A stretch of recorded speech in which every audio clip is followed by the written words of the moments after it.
मेरा पति रोजाना शहर से मेरे लिए जलेबी लेकर आता था, जिसको मैं बड़े शौक से खा लेती थी, लेकिन उसके बाद मुझे होश नहीं रहता था।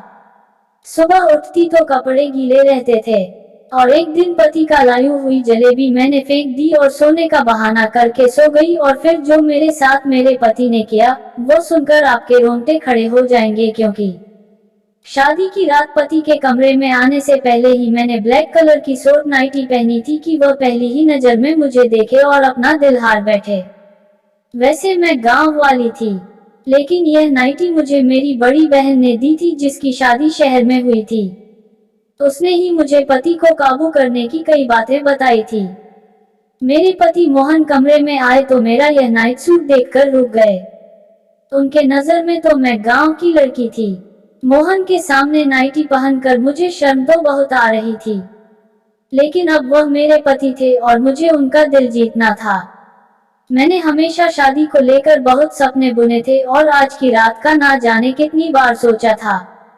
मिलन की घड़ी जब सामने आई तो मेरा दिल बुरी तरह धड़क रहा था। मोहन मेरे करीब आए और मोहब्बत से मेरा हाथ थाम के कहने लगे कि तुम बहुत ही सुंदर हो।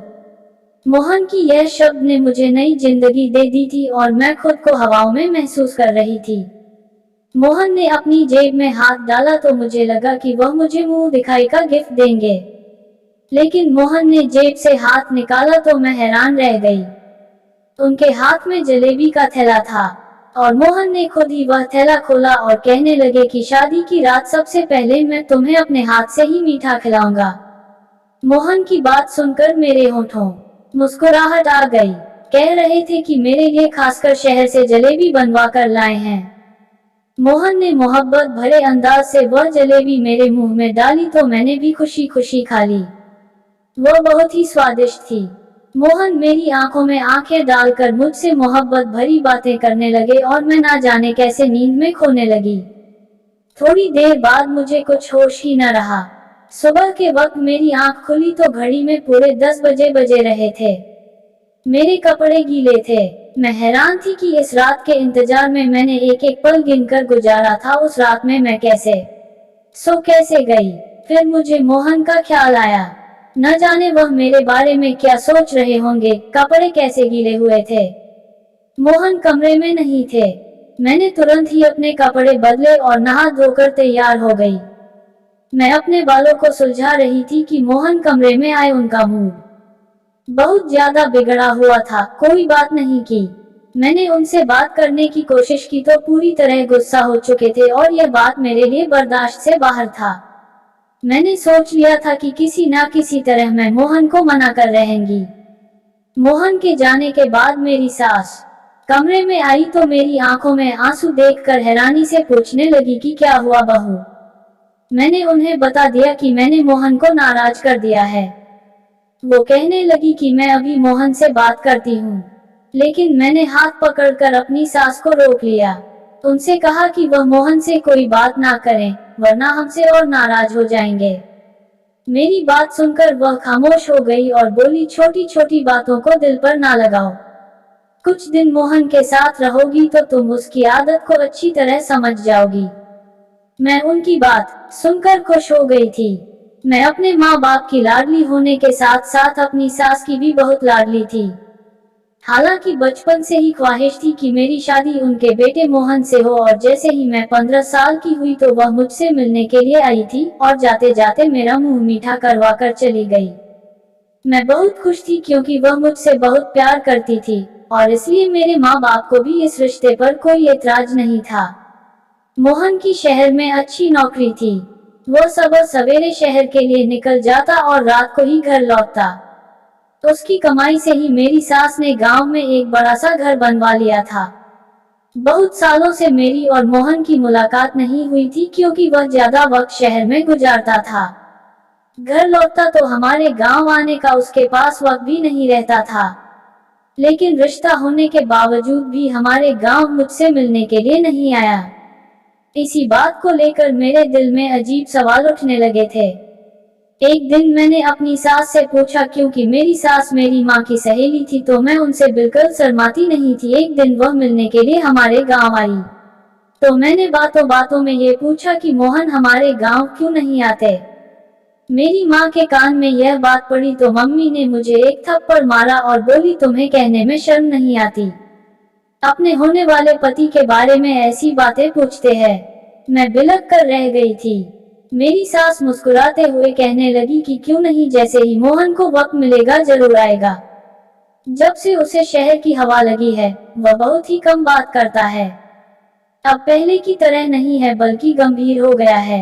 उनकी बात सुनकर मम्मी कहने लगी, जब लड़कों पर जिम्मेदारी पड़ती है तो इसी तरह गंभीर हो जाते हैं।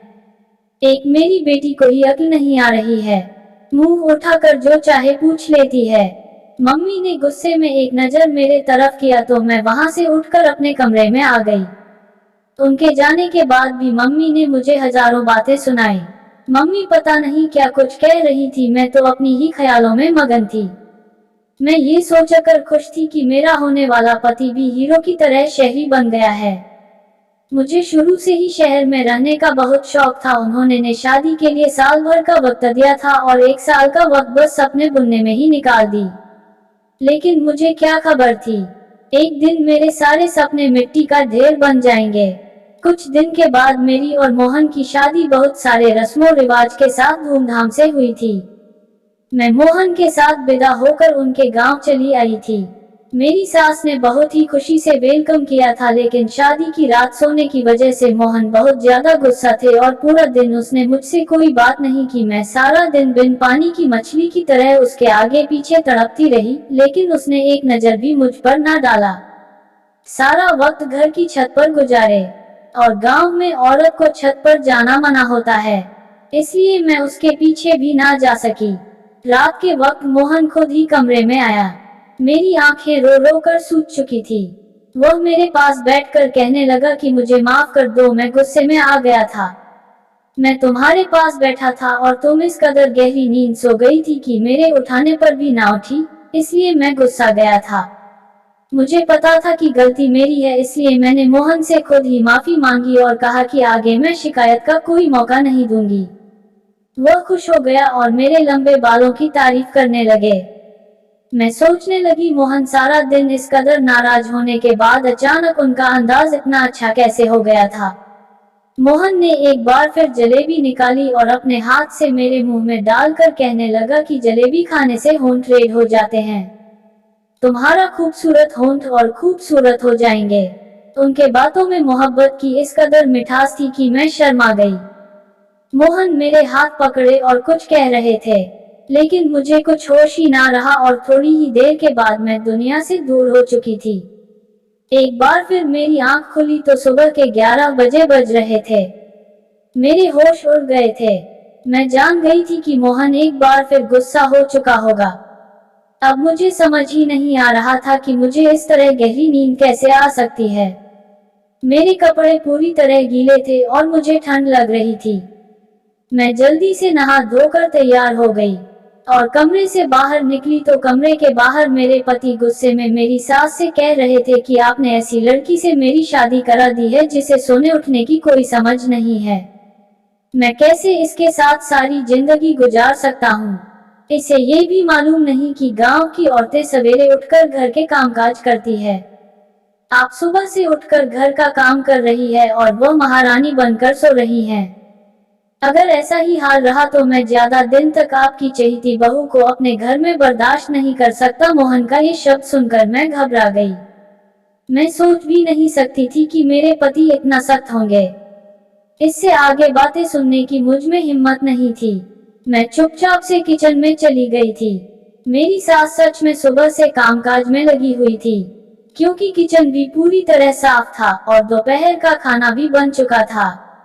मैं मोहन के साथ साथ अपनी सास की नजरों में भी गिर रही थी। मुझे रह रह कर अपने आप पर गुस्सा आ रहा था। ना जाने मुझे क्या हो गया था। मैं सारे घर का चक्कर लगाई तो वह पूरा काम कर चुकी थी और शायद इसी वजह से मोहन हद से ज्यादा गुस्सा थे। वह फिर छत पर जा चुके थे, क्योंकि उन्हें अच्छी तरह पता था कि मैं उनके पीछे छत पर नहीं जा सकूंगी। मैं सारा दिन रोती रही, वह खुशी जिसके लिए मैंने साल भर इंतजार किया था, मैं अब तक उससे दूर थी। ना ही मोहन का साथ पूरी तरह नसीब हुआ था और ना ही उनके दिल में जगह बना सकी थी। और मोहन के शब्द ने मुझे अच्छी तरह ये बात बता दी थी कि अगर मैंने कोई गलती की तो वह मुझे घर से निकाल देगा। मेरी गांव से बार बार मम्मी का फोन आ रहा था। मम्मी कह रही थी कि एक हफ्ते के लिए हमारे घर आकर रह जाओ। रस्म के मुताबिक शादी के बाद एक हफ्ते के लिए बेटी अपने मायके रहने के लिए आती है। मैं बिल्कुल भी नहीं जाना चाहती थी, क्योंकि मोहन मुझसे पहले ही नाराज थे। ऐसे में अगर उनको छोड़कर मम्मी के घर चली जाती तो शायद वह कभी मुझसे बात ना करते। रात के वक्त मोहन कमरे में आ गए। मुझे हैरानी हुई, अचानक ठीक कैसे हो गए थे। मेरे पास बैठकर खुद ही पूछने लगे कि तुम्हारी मम्मी का फोन क्यों आया था। मैंने सारी बात बता दी तो कहने लगी कि अच्छी बात है, तुम चली जाओ, वरना मम्मी कहने लगेंगी कि मैंने मना किया है। कल से मेरी नौकरी भी शुरू हो रही है। मैं भी सुबह सवेरे शहर जाऊंगा तो रात को ही घर वापस लौटूंगा। तुम एक हफ्ता वहां गुजार कर आ जाओ और मम्मी को भी अपने साथ ले जाओ। मुझे मोहन से इस तरह की दूरी का भरोसा नहीं था। मुझ में इतनी हिम्मत नहीं थी कि मैं आगे उनकी बात सुनूं, इसलिए मैं भी खुशी खुशी राजी हो गई। मोहन ने फिर जलेबी निकाल कर खुद ही मेरे मुंह में डाल दी और कहने लगे, तुम इसे जल्दी जल्दी खाने के बजाय आराम से खाया करो। ये शहर का मशहूर हलवाई की है। इससे तुम्हारे होठ रेड हो जाएंगे और बहुत ही खूबसूरत लगेंगे। मैं मोहन को इस तरह के बदलते हुए देखकर बहुत परेशान थी। वह जीतने सख्त थे, उतना ही मोहब्बत करने वाले भी थे, और उनका गुस्सा करना सही था। मेरी गलती की वजह से वह गुस्सा थे। मोहन कहने लगे कि मैं मम्मी को बताकर आता हूँ कि तुमको कल तुम्हारे गांव जाना है, मेरा इंतजार करना। मोहन की बात सुनकर मैंने मुस्कुरा दिया। मैंने सोच लिया था कि मैं किसी सूरत में आज नहीं सोऊंगी और मुझे मोहन का इंतजार करना था। गांव जाने से पहले उनके दिल से अपनी सारी दूरी को मिटाना था। मैंने जल्दी से नाइटी पहन ली। दीवार पर लगे शीशे में अपने होठों को देखकर हैरान रह गई थी। वो सच ही कहते थे कि मेरे होठ रेड हो जाएंगे। मैं बिस्तर पर आकर बैठ गई। उनका इंतजार करने लगी, लेकिन मोहन के वापस आने से पहले ही एक बार फिर मैं सो चुकी थी। सुबह 10 बजे मेरी आंख खुली तो मोहन शहर की तरफ निकल चुके थे। वो बहुत सुबह ही शहर के लिए निकल जाया करते थे, क्योंकि शहर तक जाने का रास्ता 2 घंटे का था। मुझे खुद पर रोना आ रहा था। शादी के एक हफ्ते के बाद भी मैं मोहन के साथ कोई रिश्ता ना बना सकी और मोहन की गुस्से की वजह सिर्फ और सिर्फ मैं थी। मैं ये सोच सोच कर परेशान थी कि मेरे कपड़े गिले कैसे हो जाते थे। शायद मोहन मुझे उठाने की कोशिश करते थे। मैं कमरे से निकली तो मम्मी भी गांव जाने के लिए तैयारी हो चुकी थी। मेरी सास मुझे देखकर कहने लगी कि मोहन तो चला गया है, अब हम दोनों को ही गांव के लिए निकल जाना है। मैं बुझे बुझे दिल से अपने मायके के लिए निकल गई। मेरा दिल तो मोहन के साथ ही शहर चला गया था। अब मुझे उनसे एक हफ्ते के बाद ही मिलना था। मेरे घर वाले मुझे देखकर बहुत खुश हुए। मेरी छोटी बहन को खुशी का ठिकाना न रहा। सारे गांव में मेरे आने की खबर पहुंच गई थी, इसलिए औरतों का झुंड मुझे देखने के लिए आने लगा। पड़ोसन वाली मौसी की बेटी सुनीता की शादी थी।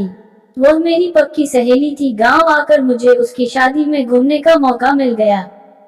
खूब शोर शराबा हो रहा था, लेकिन फिर भी मेरे दिल में कोई खुशी नहीं थी, क्योंकि मेरा दिल तो मोहन पर अटका हुआ था। हैरानी की बात यह थी कि जब से मैं अपन माँ के घर आई थी, मुझे बिल्कुल भी नींद नहीं आ रही थी और मोहन के कमरे में आते ही बिस्तर पर गिर जाया करती थी। यहाँ तो मैं सिर्फ करवटें बदलती रहती थी। शायद मोहन की याद मुझे सोने नहीं दे रही थी।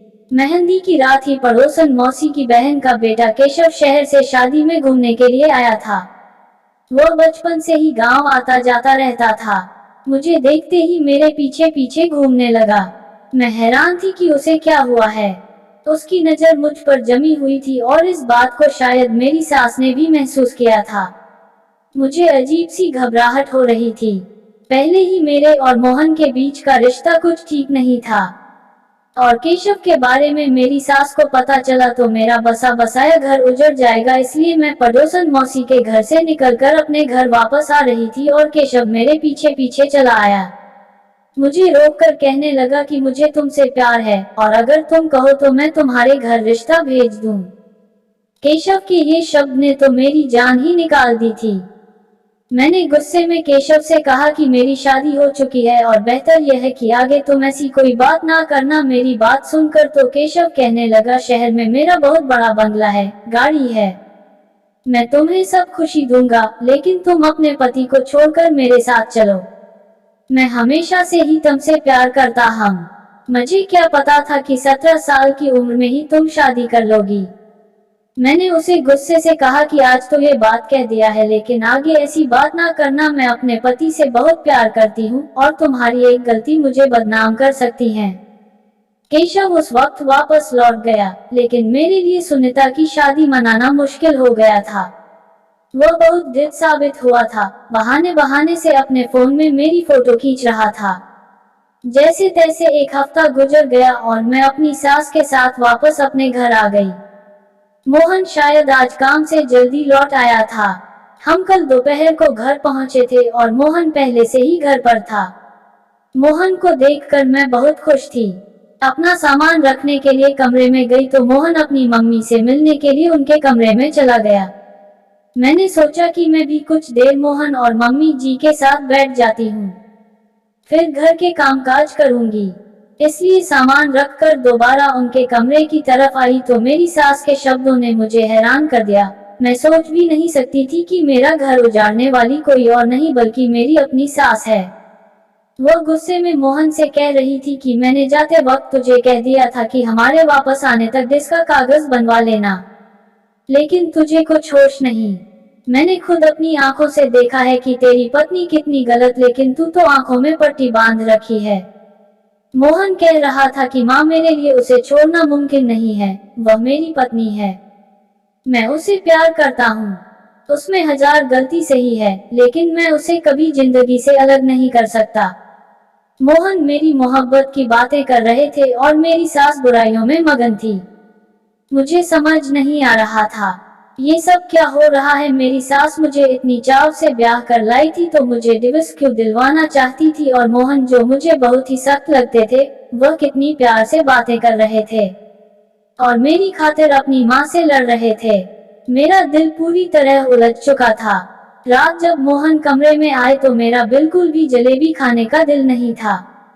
मैंने जलेबी का थैला उनके हाथ से ले लिया। जबकि मम्मी उनको किसी काम से आवाज देने लगी तो वह कमरे से निकलकर चले गए। मैं चुपके से थैले को एक कोने में छपा कर रख दिया कि मुझे नींद नहीं आएगी, और मैंने आंखें बंद की थी। जब मोहन कमरे में वापस आए तो मेरी जान निकल गई। जो कुछ मैंने देखा, मुझे अपनी आंखों पर यकीन नहीं हुआ। मोहन ने जग भरकर पानी मेरे ऊपर डाल दिया था। मैं आंखें नहीं खोली। आज मैं दूध का दूध और पानी का पानी करना चाहती थी। मोहन किसी को आवाज देकर कहने लगे कि अंदर आ जाओ, ये पूरी तरह बेहोश हो चुकी है। थोड़ी देर में एक खूबसूरत लड़की मेरे कमरे में चली आई। वह मेरी बिस्तर पर मोहन के साथ बैठ गई और वह दोनों जिस तरह एक साथ थे, मेरी जान निकल गई। इससे ज्यादा मुझ में बर्दाश्त की हिम्मत नहीं थी। ठंडे पानी से मेरा शरीर कांप रहा था। मैं उठकर बैठ गई। मुझे जागता देखकर उन दोनों की आंखें हैरत से फटी की फटी रह गई। मैंने मोहन के तरफ घूर कर देखा। उस वक्त मैं इतना गुस्से में थी कि मुझे मोहन से डर भी नहीं लग रहा था। मैंने मोहन से कहा कि मुझे सच सच बताओ, ये लड़की कौन है? जलेबी में ऐसा क्या था जो मैं अपनी होश खो बैठती थी? तुमने ये सब क्यों किया और मुझे इतना बड़ा धोखा क्यों दे रहे हो? मैं सवाल पर सवाल पूछती चली गई और मेरे अंदर एक तूफान उठा था। मोहन सर झुकाए कहने लगा कि यह लड़की उनकी पत्नी है और उससे शादी करके 2 दिन पहले ही गांव में आए थे। वह कभी मुझसे शादी नहीं करना चाहते थे, लेकिन उनकी मम्मी ने जबरदस्ती उनका रिश्ता मुझसे तय कर दिया। पत्नी का नाम सुनकर मेरे तो पैरों तले से जमीन निकल गई। मोहन कह रहे थे, हमारी शादी रोकने के लिए 2 दिन पहले वह ये सोचकर सिया से शादी करके आ गए कि जब वह सिया को बहू बनाकर इस घर में लाएंगे तो उनकी मम्मी मुझसे शादी नहीं कराएगी। लेकिन उनकी मम्मी ने उनकी एक न सुनी और उन्होंने मोहन पर दबाव डाला कि वह सिया को तलाक दे दे। मोहन सिया को छत वाले कमरे में रख दिए क्योंकि गांव में औरतों को छत पर जाना मना था। इसीलिए मोहन को यकीन था कि मैं कभी उनके पीछे छत पर नहीं जाऊंगी। मोहन जानबूझकर जलेबी में नशे की दवा मिलाते थे कि मैं सो जाऊं और हर रात हमारे ही कमरे में सिया के साथ वक्त गुजारे। सिया शादी से पहले शहर में नौकरी करती थी, इसलिए मम्मी को लगता था कि सिया इज्जतदार नहीं है और इसलिए मम्मी बार बार कहती थी कि मैं सिया को डिवोर्स दे दूं। सिया मेरी पहला प्यार है। मोहन कह रहे थे कि मम्मी ने आत्महत्या करने की धमकी दी थी, इसलिए मोहन ने मुझे अपनाया है। मोहन सिया को किसी हालत में नहीं छोड़ सकता और इस बात का मुझे भरोसा था। मोहन ने मुझे सारा सच बता दिया था, जिसे सुनकर मेरे पास कहने के लिए कुछ नहीं बचा था। मैं जान गई थी कि मेरी सास उस दिन सिया और मोहन की डिवोर्स की बात कर रही थी, जिसे सुनकर मैंने गलत मतलब निकाल लिया था। मेरी बर्बादी के पीछे सिर्फ मोहन का हाथ नहीं था, बल्कि मेरी सास का भी हाथ था, जिन्होंने ये जानते बूझते कि उनके बेटे ने अपनी पसंद से शादी कर रखी है, जबरदस्ती उसके साथ मेरी दूसरी शादी करवा दी। मैंने मोहन के साथ जिंदगी को लेकर कई सपने देखे थे। ऐसे इंसान के साथ मैं कभी जिंदगी नहीं बिता सकती जो किसी और से इस कदर मोहब्बत करता था। उसकी खातिर मुझे नशे वाली जलेबी तक खिला सकता था। मैंने अपना सामान बांध लिया और अपनी सास को नमस्ते कहकर अपने गांव के लिए निकल गई।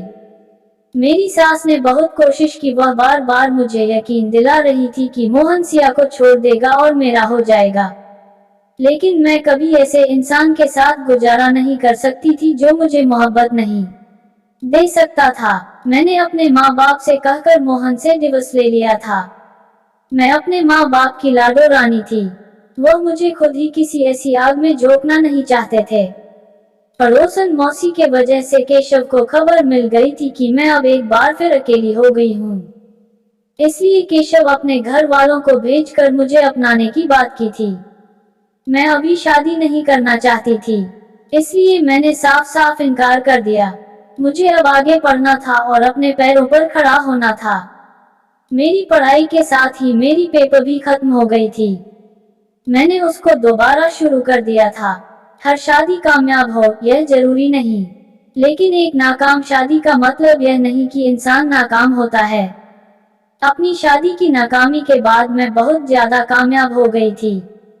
पढ़ाई के मैदान में झंडे गाड़कर अपने गांव का नाम पूरे जिले में रोशन कर दिया। दोस्तों, कहानी अच्छी लगी हो तो वीडियो को लाइक, चैनल को सब्सक्राइब जरूर करें और कमेंट बॉक्स में जरूर बताएं। वीडियो देखने के लिए धन्यवाद।